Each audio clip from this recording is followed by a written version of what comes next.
আরশের গায়ে লিখিত রয়েছে লা ইলাহা ইল্লাল্লাহু মুহাম্মাদুর রাসূলুল্লাহ। এই কালিমাটি দেখেই তার দীর্ঘদিন পুরনো একটি স্মৃতির কথা মনে পড়ে গেল।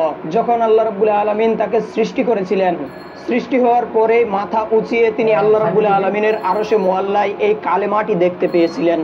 এরপর হযরত আদম আলাইহিস সালাম আল্লাহ রাব্বুল আলামিনের দরবারে দুই হাত তুলে পুনরায় মিনতি পেশ করতে লাগলেন, হে আমার মহান প্রতিপালক, আপনি আপনার প্রিয় হাবিব মুহাম্মদ সাল্লাল্লাহু আলাইহি ওয়াসাল্লামের বরকতে ও ওসিলায় আমাদের গুনাহ মাফ করে দিন।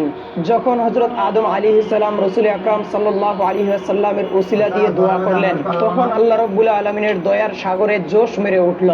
সঙ্গে সঙ্গে তিনি হযরত আদম আলাইহিস সালামের প্রার্থনা কবুল করে তার ও তার স্ত্রী হযরত হাওয়া আলাইহিস সালামের গুনাহ ক্ষমা করে দিলেন এবং তিনি তাদেরকে সম্পূর্ণরূপে বেগুনাহ করে দিলেন। এরপর আল্লাহ রাব্বুল আলামিন জিবরাইল আলাইহিস সালাম মারফত আদম আলাইহিস সালামকে জানিয়ে দিলেন।